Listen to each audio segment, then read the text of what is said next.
Welcome back dito sa channel natin. Update naman tayo sa ongoing na construction ng iba't ibang mga station ng MRT-7.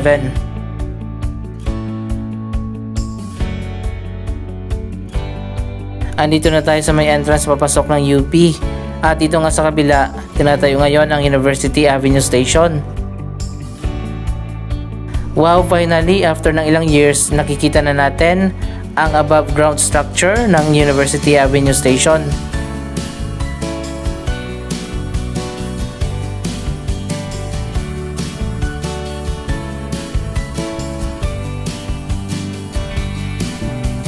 Ilang taon din na na-delayed ang construction sa station na ito, pero sa ngayon mabuti naman ongoing na yung progress.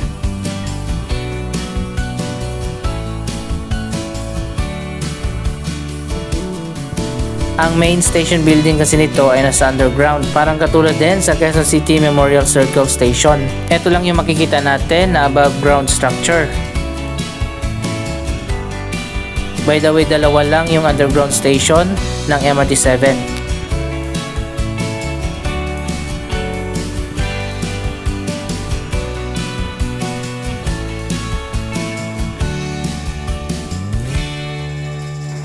Ayan guys, ganito pala siya pag natapos na.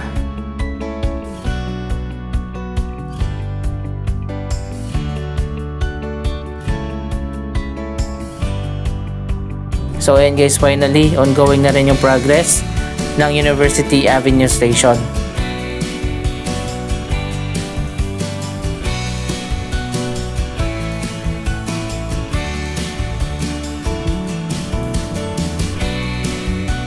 Andito naman tayo ngayon sa Tandang Sora Station. Ito na ang latest na progress.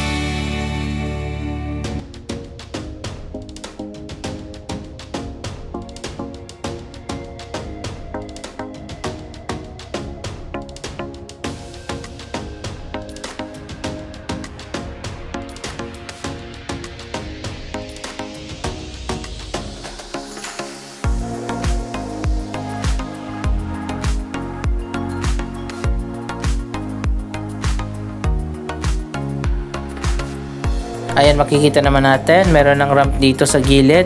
Diyan dadaan ang mga commuters papunta sa baba sa platform level.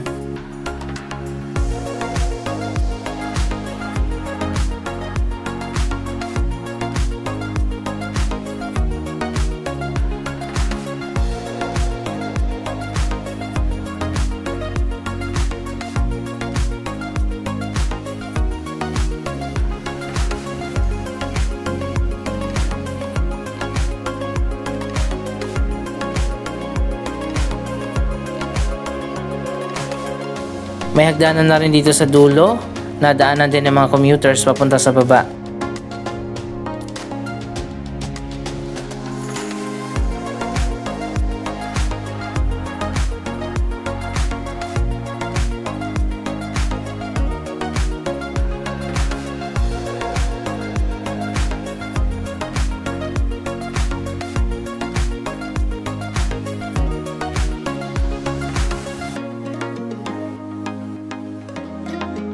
Ang Tandang Sora Station ang medyo iba ang design sa mga station ng MRT-7.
Sana talaga matapos na ang mga station na ito at maging operational na ngayong 2025.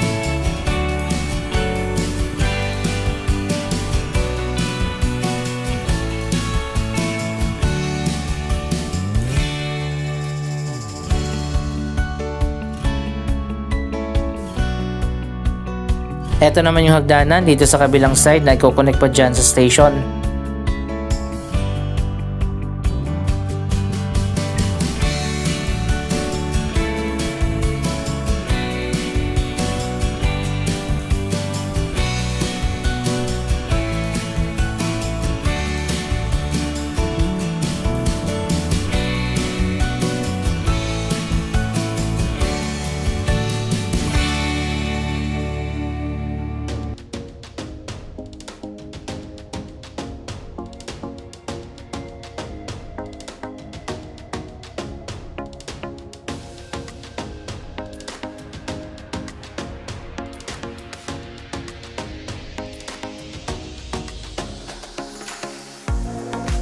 Sa tingin ko kayang-kaya naman na tapusin na nila ito hanggang December 2025.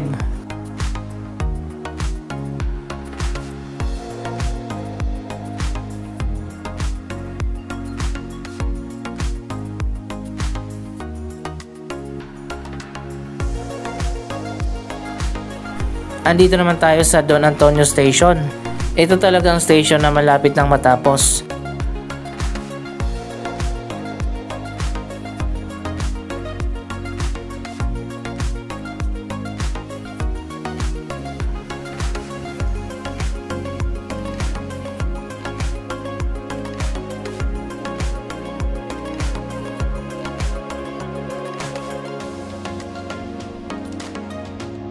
So ayan guys, makikita nyo naman buo na ang station building. Pero isa sa mapapansin natin, mukhang kulob na kulob ang station. Sana naman temporary lang yan at magkakaroon din yan ng opening o di kaya window.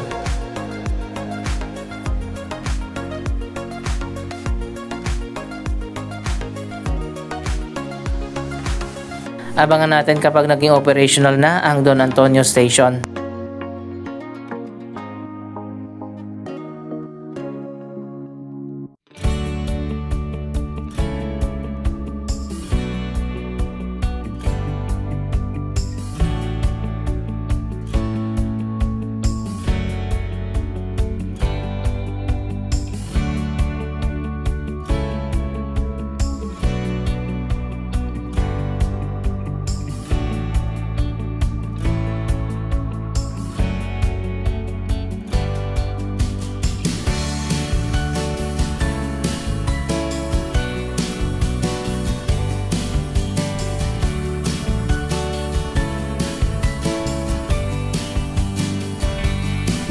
Puro screen nga ang makikita natin na ginagamit dito sa taas ng station. Ang hagdanan naman dito sa gilid ay na-connect na sa station.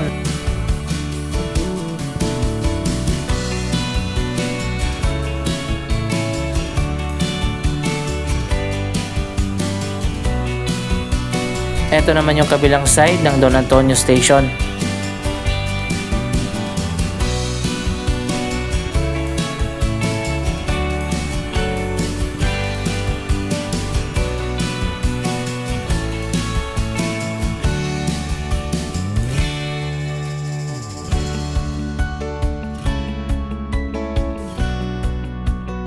Mukhang ito talaga yung mauuna na matatapos.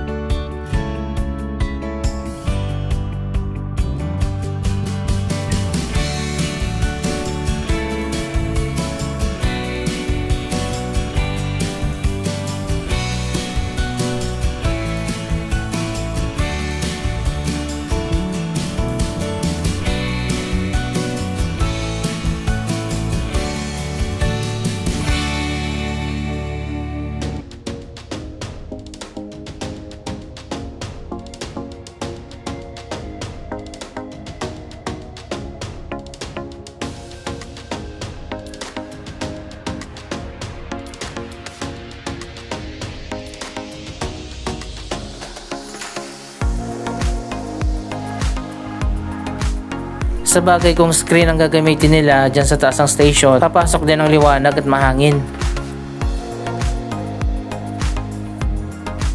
Andito naman tayo sa Batasan Station. Ito na ngayon ang latest na progress.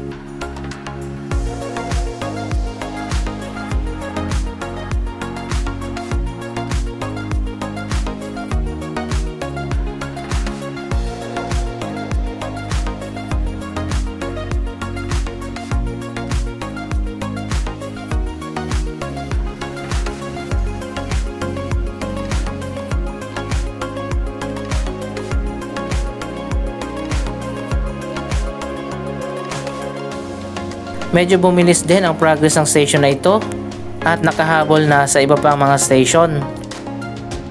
Kung maalala nyo sa update natin last year, ito yung station na pinakamabagal pero sa ngayon, halos buo na yung station building.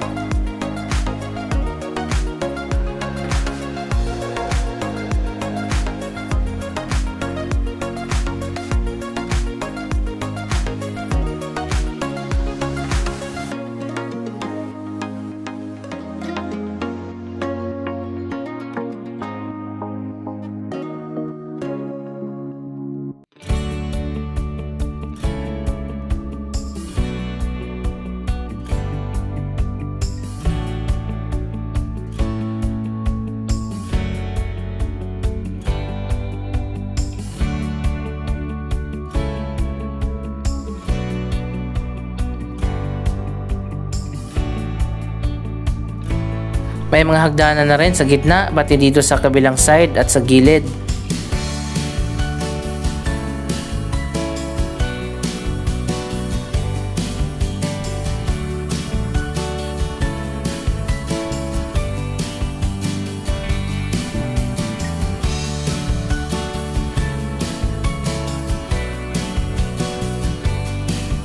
Ganon din dito sa Batasan Station, makikita natin ang mga screen.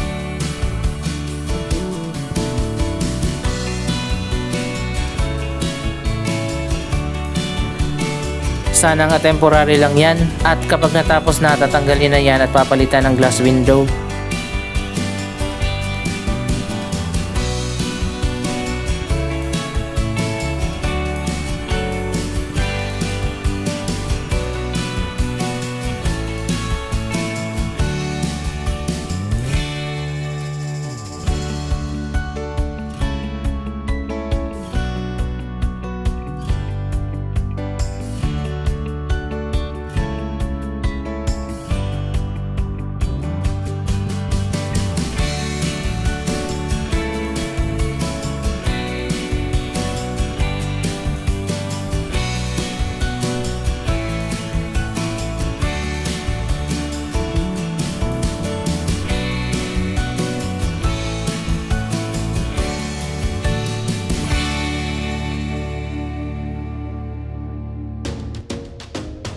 Sa kabilang side naman tayo ng Batasan Station.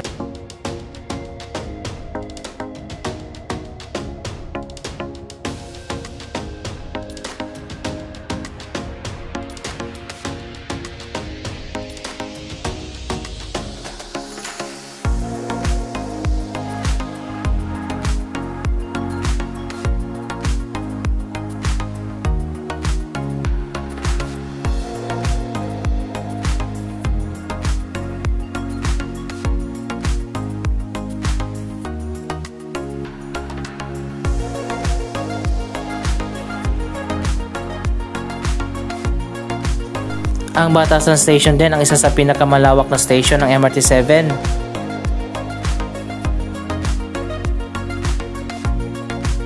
Katulad sa North Avenue Station at Mindanao Avenue Station na sobrang lawak din.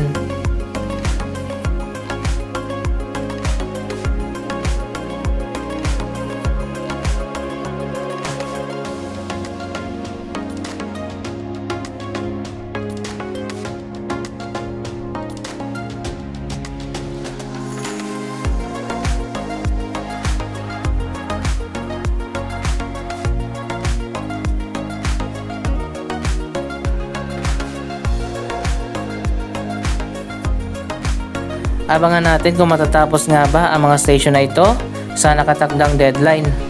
Anong masasabi nyo sa progress ng MRT7? Mag-comment lamang dyan sa baba ng inyong mga reaksyon. Maraming salamat sa inyong panonood. Huwag kalimutan na mag-subscribe for more updates. Thank you for watching.